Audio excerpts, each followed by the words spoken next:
Bismillahirrahmanirrahim. Assalamualaikum warahmatullahi wabarakatuh. Perkenalkan, nama saya Hanifah Setianingsih dengan NIM 230102516 kelas 4H. Pada kesempatan kali ini, saya akan memaparkan proposal penelitian yang telah saya rancang dalam mata kuliah Metodologi Penelitian dengan dosen pengampu Ibu Dr. Puri Pramudiani, SPD MSc. Judul dari proposal penelitian saya adalah pengaruh screen time terhadap motivasi belajar siswa sekolah dasar. Sesuai dengan judul penelitian yang saya ambil, saya menggunakan metode kuantitatif. Adapun sistematika dari metode kuantitatif yang akan menjadi topik pembahasan pada presentasi kali ini, yaitu di bab 1 ada pendahuluan, kemudian A. latar belakang masalah, B. identifikasi masalah, C. batasan masalah, D. rumusan masalah, E. manfaat penelitian. Di bab 2-nya ada kajian teoritis, A. deskripsi teoritis, B-nya penelitiannya relevan, poin C-nya kerangka berpikir, D-nya hipotesis penelitian. Di bab 3-nya ada metodologi penelitian. Di poin A ada tujuan penelitian, poin B, tempat dan waktu penelitian, poin C, metode penelitian, poin D, populasi dan sampel, poin E, ada teknik pengumpulan data. Baik, kita masuk ke bab 1, pendahuluan. Di poin pertama ada latar belakang masalah. Saat ini kita berada di zaman digital, atau yang kita sebut juga dengan digitalisasi, di mana digitalisasi ini membawa perubahan secara fundamental dalam kehidupan manusia. Maksud bagaimana cara kita berinteraksi dan juga cara kita belajar. Dan hal yang paling signifikan adalah meningkatnya penggunaan perangkat digital seperti HP, laptop, tablet, dan juga televisi. Termasuk di kalangan anak-anak SD. Yang mana kita tahu anak SD itu masih dalam tahap perkembangan. Jadi apabila dia diberikan perangkat digital dan tanpa arahan atau bimbingan dari orang tua atau guru mereka, itu tentu akan berdampak negatif. Terbukti dari penelitian yang dilakukan oleh Roswita dan Mulyono tahun 2023 di sebuah sekolah di Jakarta, terdapat 44,4% siswa yang menonton televisi lebih dari 2 jam per hari, dan 55,5% siswa sudah memiliki smartphone untuk dimainkan selama 30 menit sampai 4 jam per harinya. Padahal menurut WHO, durasi screen time anak usia 5-17 tahun itu tidak boleh lebih dari 2 jam per hari.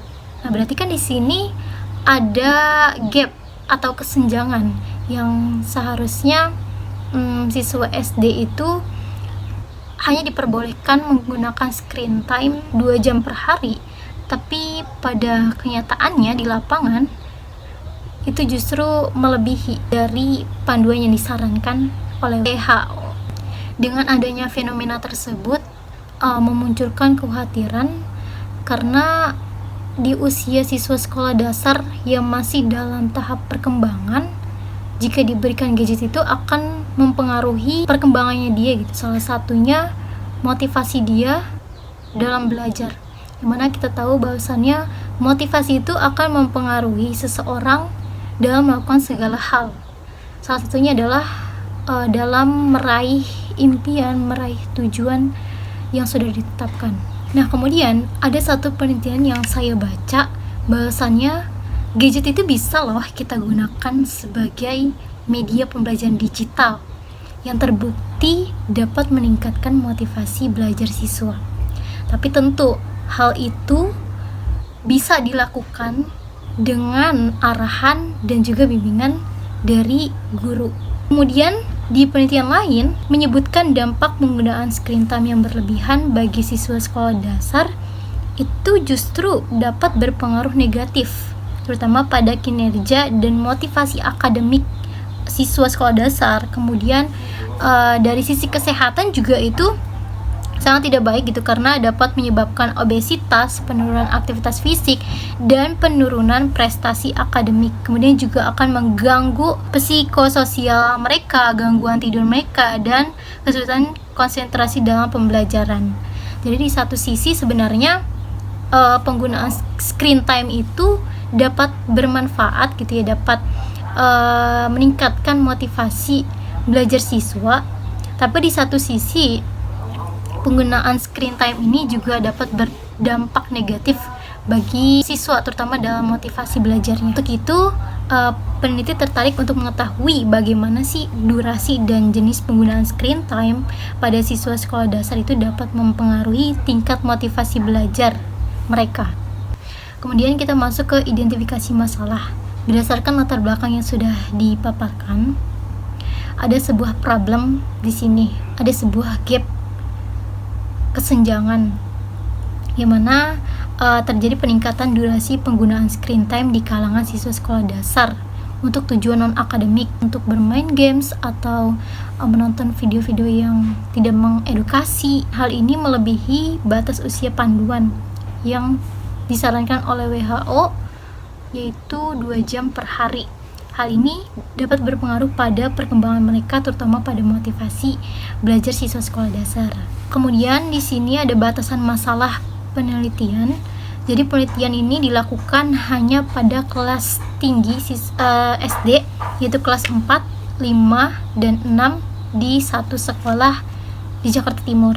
Variabel hanya merujuk pada durasi waktu yang dihabiskan siswa di depan layar atau screen time, durasi screen time, dan juga motivasi belajar mereka. Kemudian pengujian hanya dilakukan menggunakan questionnaire atau angket. Saya merumuskan 3 rumusan masalah.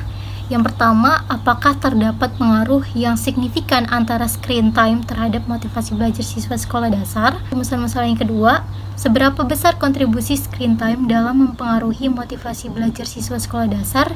Dan yang ketiga, bagaimana kolerasi antara durasi screen time dengan tingkat motivasi belajar pada siswa sekolah dasar? Manfaat penelitian yang pertama akan sangat bermanfaat sekali bagi siswa sekolah dasar, karena dengan begitu mereka akan menjadi sadar dan juga paham dampak dari penggunaan screen time yang berlebihan.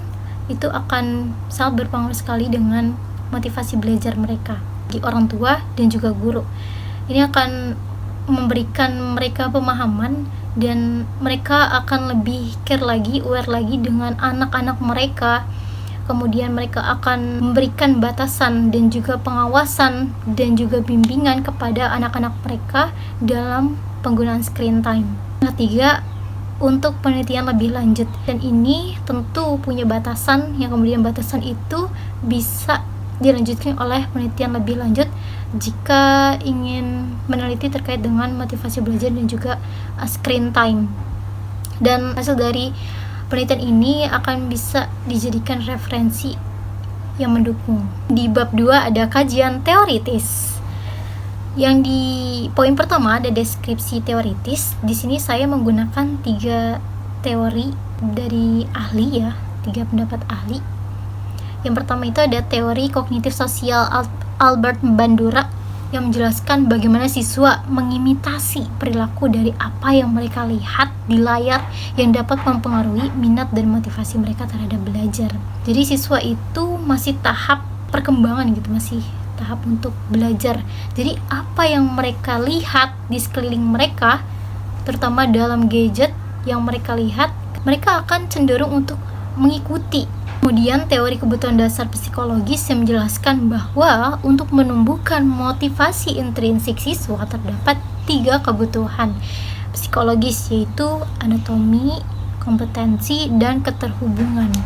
Tapi ketiga aspek tersebut tidak akan terwujud ketika terdapat distraksi. Jadi apabila siswa itu cenderung berlebihan dalam menggunakan screen time, itu akan menjadi distraksi yang kemudian tidak menumbuhkan 3 aspek itu. Kemudian ada penelitian yang relevan. Jadi penelitian yang relevan ini digunakan sebagai penelitian terdahulu yang melandasi penelitian. Saya memiliki 4 penelitian terdahulu. Yang pertama ada penelitian yang berjudul Screen Media Use and Adolescent Learning, Unraveling the Timing and Content-Related Factor Influencing Academic Performance and Motivation oleh Wu Ying Rui tahun 2024. Penelitian ini dilakukan pada anak sekolah menengah atau SMP ya, SMP internasional gitu di Guangzhou, Tiongkok. Nah, kemudian sampel dari penelitian ini berjumlah 69 siswa. Temuannya menunjukkan bahwa berbagai konten penggunaan media layar itu berdampak pada kinerja dan motivasi akademik, khususnya pada konten-konten yang tidak mengedukasi. Dan yang kedua, dengan judul pengaruh penggunaan gadget terhadap motivasi belajar siswa mengikuti pembelajaran PJOK selama COVID-19 yang dilakukan oleh Agustina dan Priambodo pada tahun 2021 juga menunjukkan sebanyak 65 siswa yang dijadikan sampel penelitian menunjukkan temuan bahwa penggunaan gadget memiliki pengaruh yang positif terhadap motivasi belajar siswa, terutama dalam pembelajaran PJOK yang dilakukan secara daring cenderung membuat siswa kurang termotivasi untuk mengikuti kegiatan belajar mengajar. Saat pandemi, kita tahu bahwasannya pembelajaran dilakukan secara jarak jauh. Maka tingkat screen time pada saat itu sangat tinggi gitu. Hal itu terbukti gitu dengan penelitian yang dilakukan oleh Agustina dan Priambodo, membuat motivasi siswa dalam melakukan pembelajaran PJOK itu menjadi kurang menarik. Dan yang ketiga, dengan judul Screen Time Duration and Timing, Effect on Obesity, Physical Activity, Dry Eyes, and Learning Ability in Elementary School Children, yang dilakukan di sekolah dasar di Tokyo, lakukan survei terhadap 7.419 siswa sekolah dasar. Terbukti ya, antara durasi screen time yang lebih lama itu dapat menyebabkan obesitas, penurunan aktivitas fisik, dan penurunan prestasi akademik. Itu dilakukan oleh Mihashita dan kawan-kawan pada tahun 2021. Kemudian penelitian keempat, ini penelitian literatur review dengan judul pengaruh gadget terhadap motivasi belajar siswa yang dilakukan oleh Hanifa dan Sartono pada tahun 2025, menunjukkan bahwasannya gadget itu sebagai media pembelajaran dapat meningkatkan partisipasi dan minat belajar siswa secara signifikan.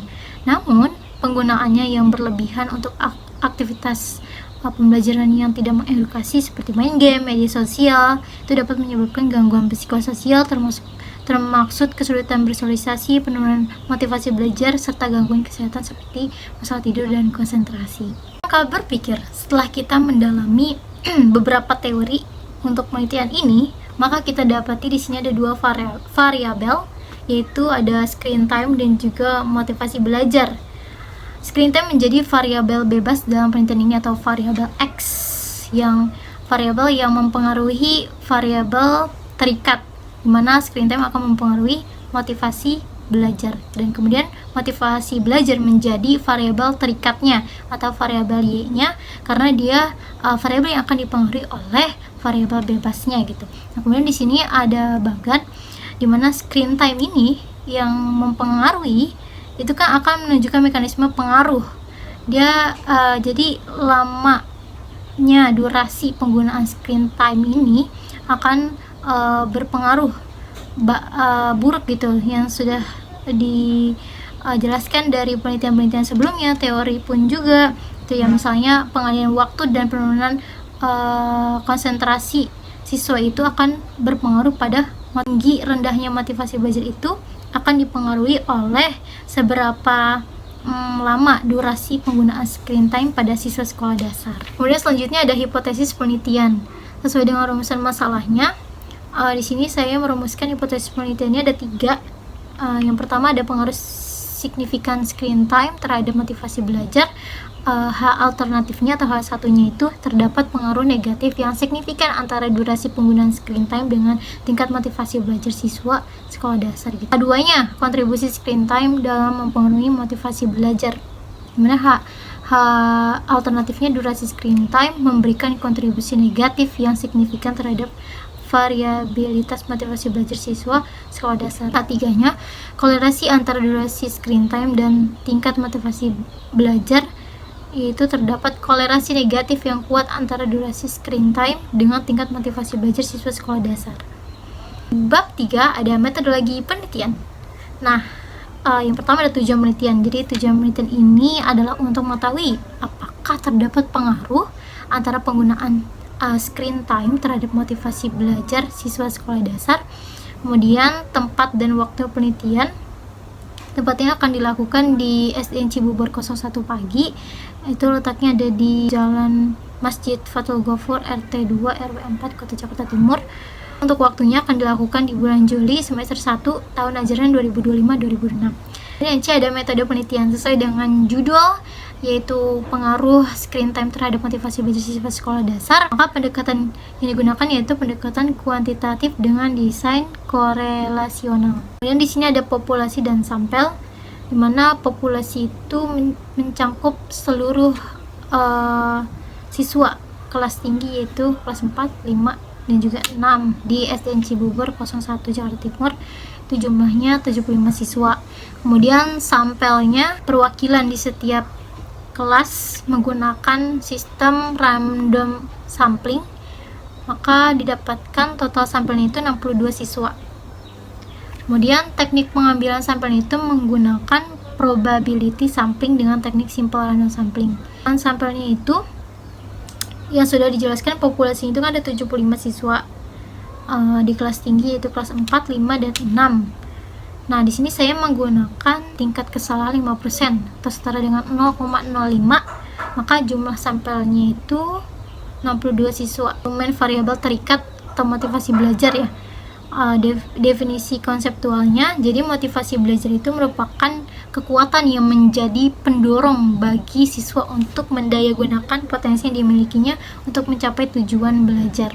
Siswa yang memiliki motivasi belajar akan terlihat kesungguhan dalam proses belajar, keaktifan dalam bertanya, berpendapat, menyimpulkan pelajaran, mencatat dan mempraktekkan, mengerjakan latihan dan evaluasi yang diberikan oleh guru. Definisi operasionalnya, untuk indikator instrumen motivasi itu mencangkup ketekunan dalam menghadapi tugas, sikap ulet dalam menghadapi kesulitan belajar, minat dan perhatian siswa dalam belajar, sikap mandiri dalam belajar, motivasi untuk berhasil dan berprestasi dalam belajar, dan rasa senang serta antusias dalam belajar. Kemudian skor motivasi belajar ini dari setiap indikator. Kemudian skor motivasi belajar siswa akan diperoleh melalui penjumlahan nilai dari setiap indikator yang diukur.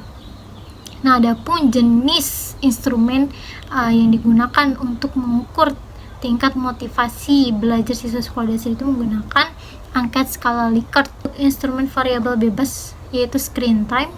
Definisi konseptualnya, jadi screen time itu merupakan waktu yang dihabiskan siswa pada media digital seperti menggunakan HP, tablet, laptop, televisi gitu.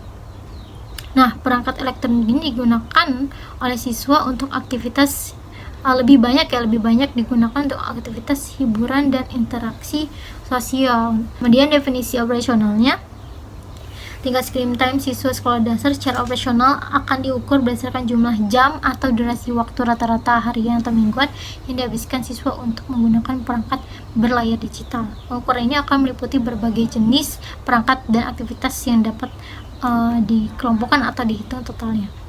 Adapun indikatornya meliputi durasi penggunaan layar gadget harian, jenis perangkat gadget yang digunakan, aktivitas yang dilakukan di layar gadget, waktu penggunaan layar gadget, dan keberadaan aturan dalam penggunaan layar gadget.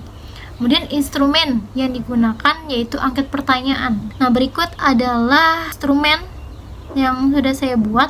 Kemudian di sini ada tabel untuk dilakukan uji validasi oleh validator. Ini ada angket atau instrumen yang nantinya akan diberikan ke siswa. Demikian proposal penelitian yang telah saya rancang. Terima kasih atas perhatiannya. Mohon maaf bila ada kesalahan dalam perkataan atau penulisan dalam proposal penelitian ini, dan mohon untuk Ibu memberikan arahan dan bimbingannya jika terdapat kesalahan. Berikut daftar pustaka yang saya gunakan. Sekian dari saya. Terima kasih atas perhatiannya. Wassalamualaikum warahmatullahi wabarakatuh.